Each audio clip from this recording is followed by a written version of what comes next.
Important news today. Mint में आप सभी का बहुत बहुत बहुत स्वागत है। आज मोस्ट इंपॉर्टेंट न्यूज यही है कि स्टॉक मार्केट क्यों गिरा।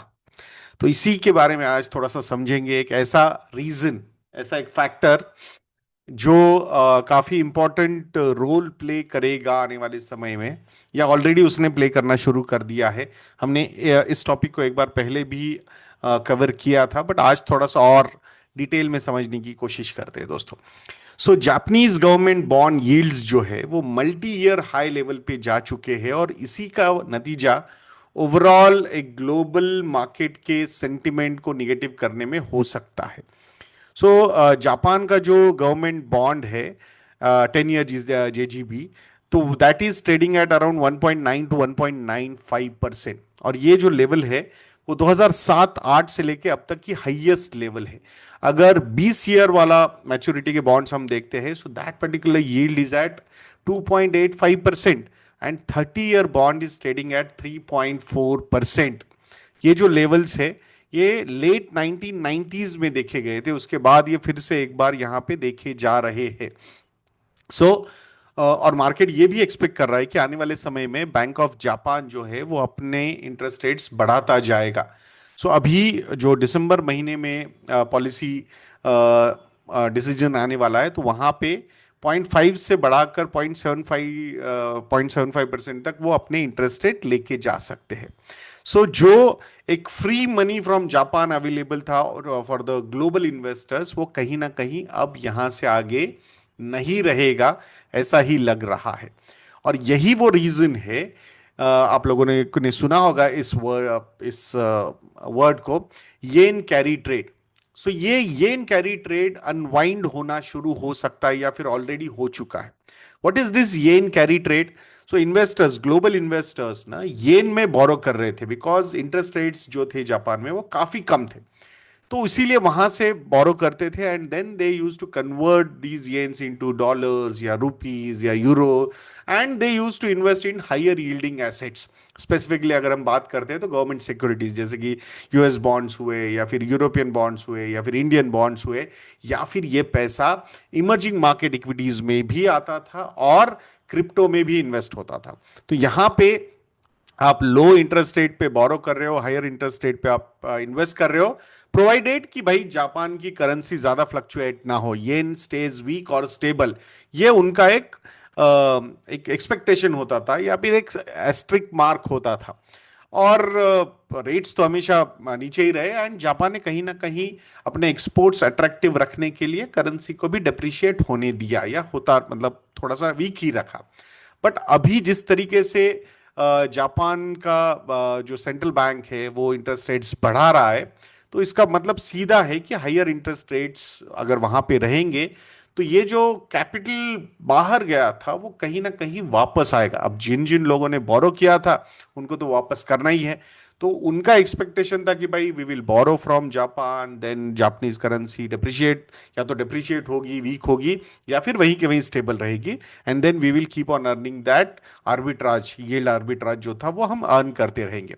बट अब अगर ये सिचुएशन उल्टी होती है, तो जापान के यील्ड्स अगर हायर होते, इट मींस कि जो लोन्स लिए गए उस पे इंटरेस्ट रेट्स भी ऑटोमेटिकली हायर हो रहे हैं, या नए जो लोन्स लेने थे वो अब अवेलेबल नहीं है। प्लस जिन्होंने पहले लोन लिए थे उनको लग रहा था कि भाई येन तो डिप्रिशिएट होगा, वीक रहेगा या स्टेबल रहेगा, अब येन अप्रिशिएट हो रहा है तो उनको वापस पैसा लेके जाना है वहां पे। तो अल्टीमेटली ये जो सिचुएशन डेवलप हो रही है, इसमें जहां पे फंडिंग कॉस्ट येन, इन येन करेंसी ऊपर जा रही है, और जो फॉरेन रिस्की एसेट्स में आपने पैसा रखा हुआ है वहां से अब आपको पैसा निकालना है, और वहां पे भी थोड़ा सा वीकनेस अगर है तो वहां पे भी पैसा नीचे जा सकता है, मतलब वैल्यू नीचे जा सकती है। तो ये डबल वैमी ग्लोबल इन्वेस्टर्स जिन्होंने येन कैरी ट्रेड एग्जीक्यूट किया था उनको ये प्रॉब्लम हो रहे थे।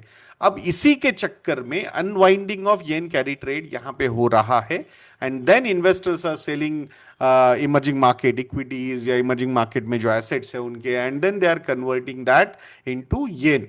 सो अब यहाँ ये जो सिचुएशन जब होती है तो नॉर्मली वॉलेटिलिटी जो होती है वो थोड़ी सी शार्प यहाँ पे हो सकती है। और जब इमर्जिंग मार्केट्स की हम बात करें तो इसमें इंडिया भी आता है। और ये जो ब्लास्ट रेडियस बोला जा रहा है, ये इन कैरी ट्रेड का ब्लास्ट रेडियस, उसमें इंडियन मार्केट भी शामिल थोड़े बहुत तो हो ही रहे हैं। स्पेशली अगर हम मिड कैप स्मॉल कैप्स की बात करेंगे या फिर इमर्जिंग मार्केट बॉन्ड्स की अगर हम बात करेंगे, so all those will get affected over the shorter duration. तो मतलब अफेक्टेड मतलब ऐसा नहीं कि बहुत बड़ा क्रैश आ रहा है, बट वॉलेटिलिटी वहां पे हो सकती है। और उसी का नतीजा ये है कि करेंसी पे भी, इमर्जिंग मार्केट करेंसी पे भी यहाँ पे प्रेशर बन सकता है। ऑलरेडी हमने अगस्त 2024 में थोड़ा सा इसका इफेक्ट देखा था, but now recent events are suggesting that कि 2025 के एंड में या 2026 के स्टार्ट में भी इसका इम्पैक्ट इमर्जिंग मार्केट्स के ट्रेड पे हो सकता है। स्पेसिफिकली हाई बीटा सेक्टर्स या स्पेकुलेटिव पोजीशंस जहां जहां पे डेवलप हुई है वहां पे उसका इम्पैक्ट हो सकता है। तो अगर स्पेसिफिक इंप्लीकेशंस इंडिया पे हम देखेंगे तो एफआईएस के फ्लोज थोड़ा सा यहां से ज्यादा होना, जापानीज या ग्लोबल इन्वेस्टर्स इंडिया में कुछ अपनी पोजीशंस ट्रिम कर सकते हैं, स्पेसिफिकली इंडियन इक्विटीज में एंड बॉन्ड्स में। अगर हम यहाँ पे देख रहे हैं तो जहां जहां पे वैल्यूएशंस वगैरह ज्यादा दिख रहे हैं वहां पे इसका इंपैक्ट हो सकता है। रुपी पे भी इसका प्रेशर बनेगा अगर आउटफ्लोज होते हैं, स्ट्रॉन्गर येन होता है या स्ट्रॉन्गर डॉलर होता है, तो इसका ऑटोमेटिक एक नेगेटिव इंपैक्ट इंडियन रुपी के वीकनेस पे भी हो सकता है। सो इसका एक एडेड रिस्क ये होगा कि इंपोर्टेड इन्फ्लेशन रिस्क भी यहां पे ऐड हो सकता है। बॉन्ड मार्केट इंपैक्ट क्या होगा? तो ग्लोबल यील्ड्स अगर जापान यूएस के राइज हो रहे तो डेफिनेटली, और यहां हम अगर इंटरेस्ट रेट कट कर रहे हैं, सो वहां पे शॉर्ट टर्म में गवर्नमेंट सिक्योरिटीज की यील्ड्स पे वोलेटिलिटी देखी जा सकती है। Similar kind of impact equity markets पे भी वोलेटिलिटी रहेगी। High beta segments, small caps हो या थीमेटिक फंड्स हो या लॉन्ग ड्यूरेशन फाइनेंशियल्स की अगर हम बात करते हैं, मतलब मॉर्गेज लोन्स वगैरह के प्लेयर्स, हाई पी स्टॉक्स वगैरह, इस पे थोड़ा प्रेशर यहां से देखा जा सकता है। सो ओवरऑल मतलब as a retail investor, long term investor, हमने क्या करना चाहिए इसमें? Because obviously all those factors मतलब सेंटिमेंट तो इम्पैक्ट कर ही सकते हैं। So I think long term investors के लिए थोड़ा सा नॉइज फिल्टर करना होगा आपको। ये जो कैरी ट्रेड्स वगैरह की साइकिल्स है ये आते जाते रहेंगे, we can not deny that.